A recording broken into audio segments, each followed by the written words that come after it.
Laisse-moi te raconter une histoire.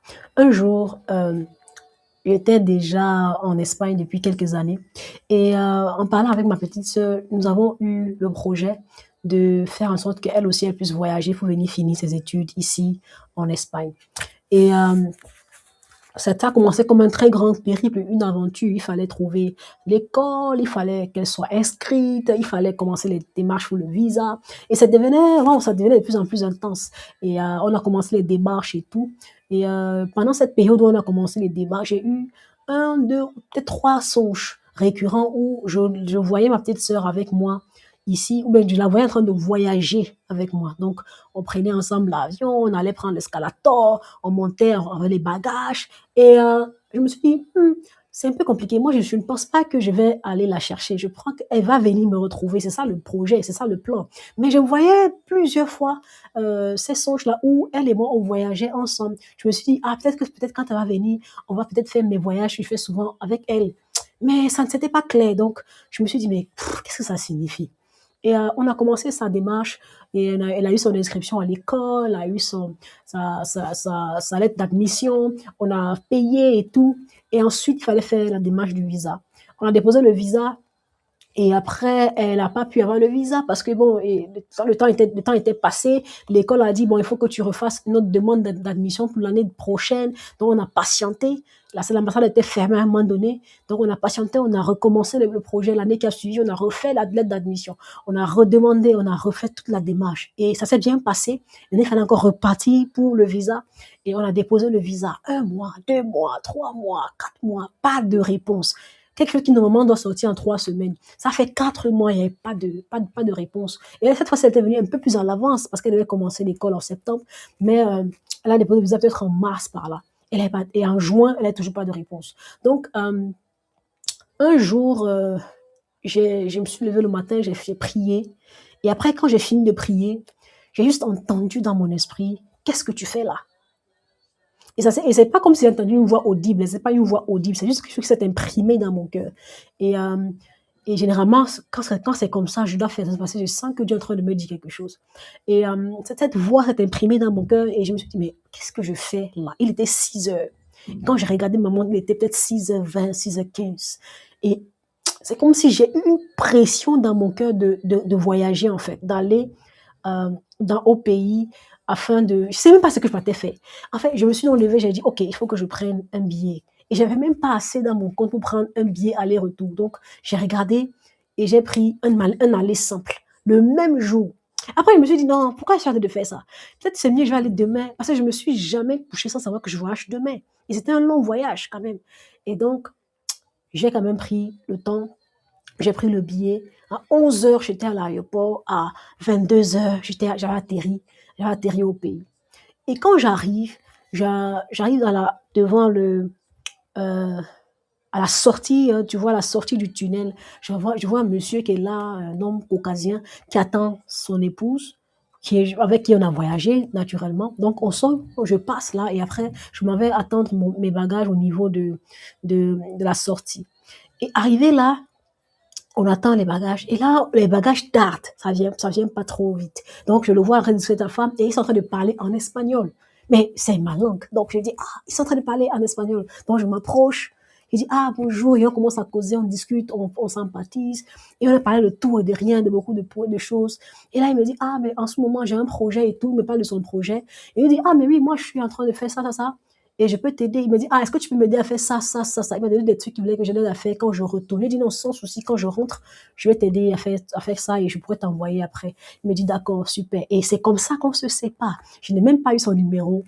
Je savais même pas quel était son nom. Je me rappelle même pas quel était son nom. Mais il m'a donné son prénom. Quand il m'a donné son prénom, j'ai dit, OK, on se connaît. Là, donc, je suis partie. Mais quand on a fini cette conversation, mon bagage est arrivé. J'ai pris mon bagage, je suis sortie. Quand j'ai mis mon pied sur le parking, j'ai encore entendu dans mon esprit, c'est comme si ça une voix encore s'est imprimée en moi qui m'a dit, tu as reçu la faveur. Et ah, mais j'ai reçu la faveur, pourquoi? Il me dit, tu as reçu la faveur. Et quand j'ai rencontré ma petite soeur au parking, j'ai juste envie de lui dire, tu sais, c'est comme si Dieu venait de me dire que tu as eu le visa. Elle me dit, quoi? Il dit, c'est comme si je viens d'entendre que tu as eu le visa. Elle a dit, Amen, je l'embano. Il dit, OK, on est rentré. Une semaine encore, 2 semaines, pas de réponse. La troisième semaine, On nous appelle un vendredi soir. On l'appelle elle. On lui dit, vous n'avez pas eu le visa. Donc, elle n'a pas eu le visa. Et j'étais là, j'étais comme déboussolée. Je me dis, Seigneur, tu m'as dit qu'elle devait avoir le visa. J'ai vu comment on voyageait ensemble. Tu m'as dit qu'elle devait avoir le visa. Qu'est-ce qui s'est pas bien passé? Et on prie. Et donc, on a juste envie, on dit, oh, allons chercher le dossier. Donc, lundi, on s'en va à l'ambassade, on prend le dossier, je récupère le dossier pour voir au moins le motif de refus et tout. Et quand je commence à checker, je tourne. Sur la lettre de refus, derrière, la personne qui a signé qu'elle n'a pas eu le visa là, quand je regarde, c'est le même monsieur que j'ai rencontré à l'aéroport 3 semaines plus tôt. C'est son nom qui était inscrit derrière. Et il m'a dit, il m'a fait, le monsieur qui était devant moi à la guérite me dit, ah, madame, est-ce que vous avez dit non? Combien de temps il faut déposer le recours? Il me dit demain, il dit, attendez-moi, j'arrive. Attendez-moi, j'arrive. C'est comme si là, tout de suite, là, j'ai eu comme des ailes qui m'ont poussé derrière mon dos. Et je me suis dit, non, j'arrive. Je suis partie. Et donc, c'est là, j'ai cherché son email, je lui ai écrit. Et j'ai dit, ah, mais voici, on a reçu le dossier de ma petite soeur, elle n'a pas eu le visa, elle n'a pas compris pourquoi. Pourtant, tout était bon. On veut juste que vous regardiez encore le dossier. Pas que, je ne peux pas demander qu'il donne le visa, il demandait qu'il vérifie le dossier. Et lui-même, il m'a appelé, il me dit, ah, mais comment ça s'est passé? Pourquoi? Il dit, non, on m'a juste dit qu'elle n'a pas eu, parce qu'il y avait un dossier, un truc qui manquait, mais tout était là. Il m'a dit, non, dépose encore demain, dépose. Donc, le lendemain, on est parti, on a déposé. Sur son instruction, on a déposé. Et le vendredi matin, lui-même m'appelle, me dit, non, elle a eu, c'est bon. On va vous appeler tout à l'heure pour récupérer. Est-ce que tu es en train de voir comment Dieu parle? La voix de Dieu. Si je n'avais pas eu ces songes qui m'ont confirmé qu'il fallait que je voyage avec elle, si je n'avais pas entendu cette chose, cet esprit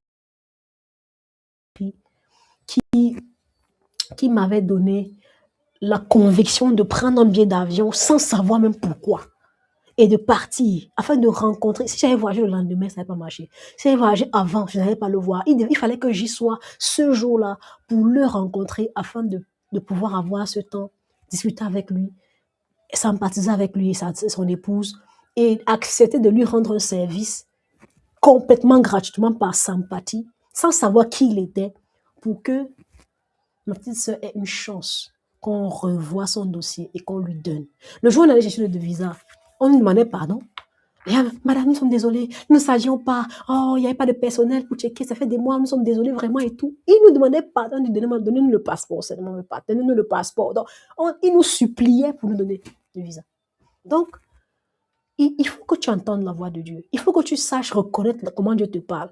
Moi, j'ai quelques tips. Je ne suis pas encore très bon, mais je sais comment Dieu me parle parfois. Comment sa voix, à quoi sa voix ressemble quand il me parle et quand il me donne des instructions claires et quand je dois être pressée d'obéir. Et ça, il faut que tu saches aussi comment Dieu te parle. Et je te présente ce livre, Marcher au son de la voix de Dieu. Il faut que tu saches comment Dieu te parle.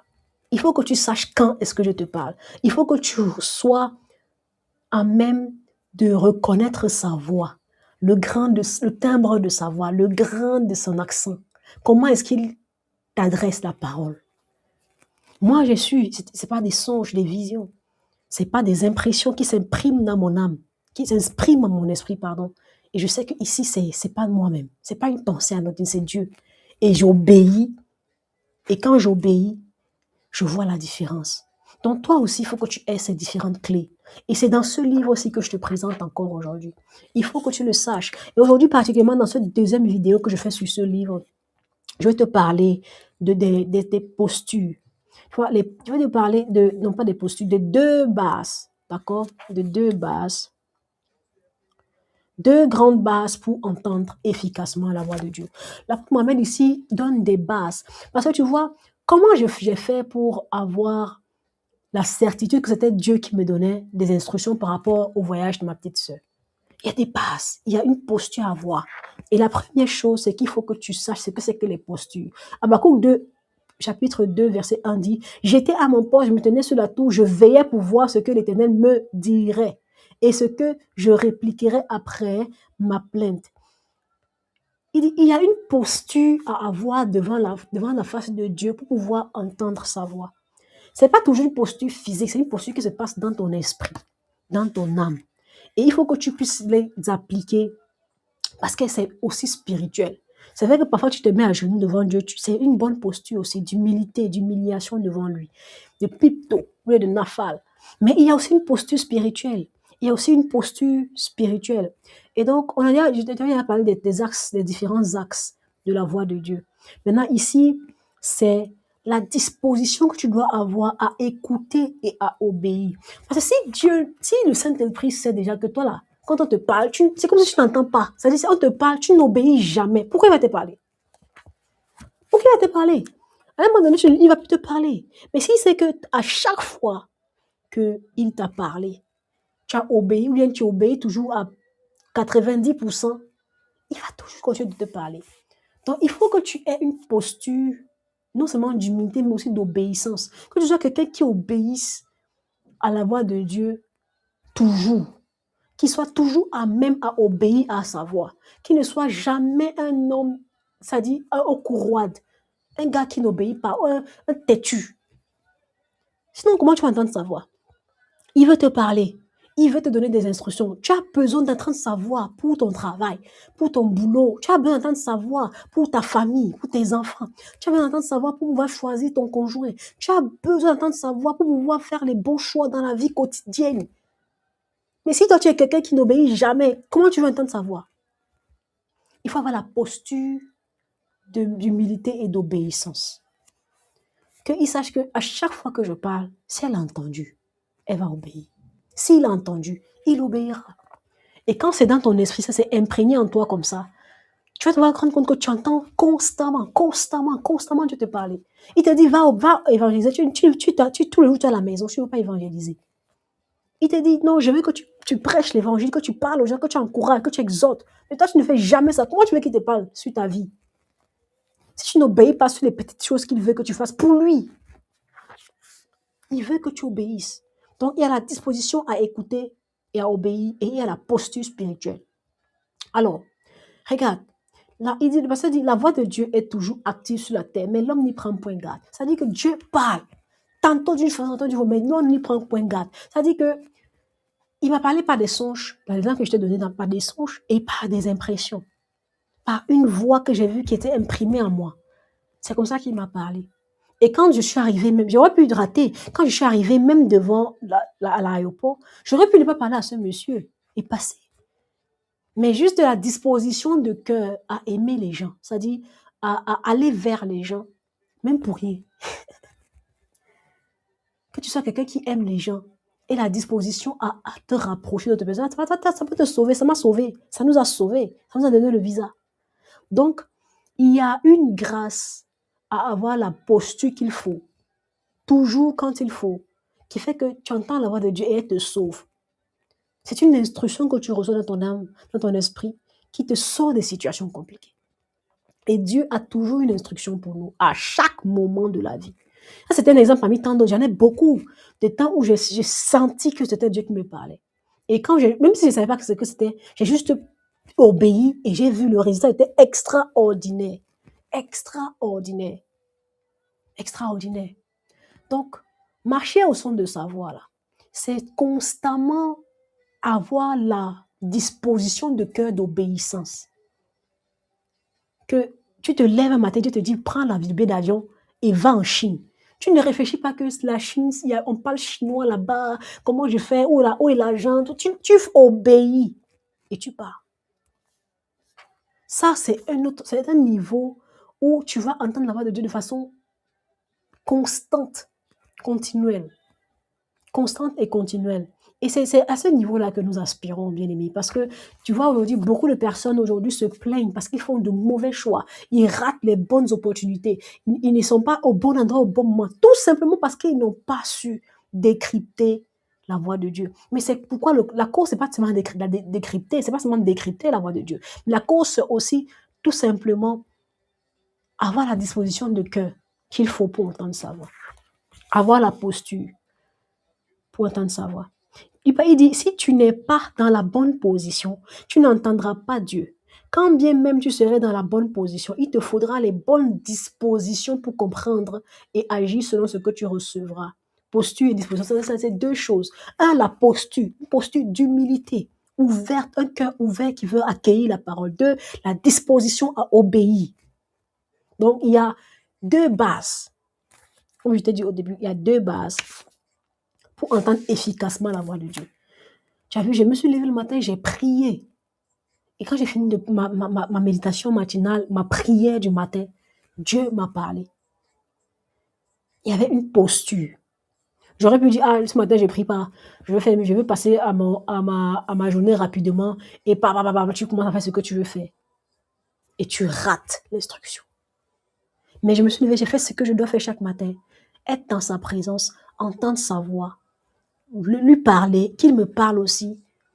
Être choyé par le son de sa voix. J'ai dit souvent ça parce que c'est des moments où tu es en train de recevoir une parole qui te change, qui te transforme. Et ensuite, j'ai reçu une instruction. Et quand j'ai obéi à l'instruction, on a vu ce qu'on avait déjà vu dans les songes arriver à l'existence.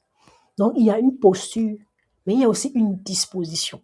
La disposition, c'est juste la qualité que tu as à toujours faire ce que Dieu te demande de faire, même quand tu ne comprends pas. Quand j'ai voyagé, je ne comprenais pas pourquoi je voyageais. Je ne savais même pas pourquoi. Je me suis dit, mais je peux voyager demain même. Pourquoi aujourd'hui? Mais je sentais que c'était pressé dans mon âme. Pas aujourd'hui, va aujourd'hui, va aujourd'hui. Et j'aurais pu rater ce visa à cause de à cause du système de pensée qui a dit non, pour faire quelque chose, il faut comprendre d'abord, faut toujours réfléchir. Non, non, Dieu n'est pas comme ça. Dieu va tout expliquer tout. Si tu veux qu'il te dise que non, je veux que tu voyages, parce que quand tu vas voyager, tu vas rencontrer quelqu'un à l'aéroport qui va te donner, qui sera le consul de l'ambassade et tout. Il ne va pas t'expliquer. Il veut que tu obéisses d'abord. Plus tard, tu vas comprendre. Plus tard, tu vas comprendre. Donc, il y a une posture d'humilité, une posture une posture à être. Et après, il y a une disposition. La disposition t'amène à obéir à la voix. Et quand tu as ces 2 éléments réunis, tu peux tous les jours décrypter ce qu'il te dit et ensuite voir comment il change ta vie à cause de sa parole. Que Dieu te bénisse. Je te conseille de vraiment prendre le livre. Si tu es comme moi, tu as besoin de connaître davantage comment Dieu te parle. Si tu es comme moi, tu as besoin d'avoir le secret du son de sa voix. Si tu es comme moi, tu es ouvert à l'enseignement, à ce qu'il te donne davantage des clés claires pour pouvoir tous les jours connaître sa volonté, connaître ses desseins, ses souhaits pour ta vie et pour ce que tu fais. Prends le livre. Je t'ai dit que c'est disponible à la librairie d'honneur la plus proche de ta maison, partout où je te trouve. Et à sanogobooks.com, le site internet sanogobooks.com sans tiret. Tu commandes ton livre, c'est gratuit. Pendant ce mois de février, le livre est gratuit. Si tu prends un livre sur le mariage, parce que nous sommes dans le mois de l'amour, donc c'est gratuit. Si tu prends un livre sur l'amour plus le livre, ça sera complètement gratuit. Je cherche comme ça un livre sur, je pense que je l'ai mis quelque part là-bas. Et ce sera gratuit pour toi. Donc si tu passes sur le site internet, tu peux commander dès aujourd'hui, ça viendra dans quelques jours chez toi. Et tu pourras bénéficier et grandir dans sa présence. Et le Seigneur est fidèle. Et je crois que chacun d'entre nous, on est quelque part où on a besoin d'entendre davantage la voix de Dieu, d'être de plus en plus proche de lui. Et Dieu veut te parler, Dieu veut nous parler. Dieu aime nous parler. Dieu n'est pas un Dieu lointain, il n'est pas un Dieu à distance. Il est un Dieu ici et maintenant. Et par le Saint-Esprit, il veut une communion constante avec toi. Parce que c'est un amoureux de nous. Nous aussi, nous sommes des amoureux de lui. Donc, rapprochons-nous de lui par sa parole. Prends le livre. Prends le livre pour toi et offre-le à quelqu'un aussi pendant ce mois de février. Si tu aimes quelqu'un, tu apprécies quelqu'un, prends le livre et offre à quelqu'un afin qu'il voit combien tu l'aimes, mais aussi qu'il voit que Dieu veut lui parler, lui aussi. À lui aussi, Dieu veut dire des choses. Et comment que tu le fais, que Dieu te bénisse. Donc, le livre est disponible, je disais, sur la librairie en ligne, sanogobooks.com, et à la librairie d'honneur la plus proche de ta maison. On se voit ensemble dans la prochaine vidéo. Deep Talk.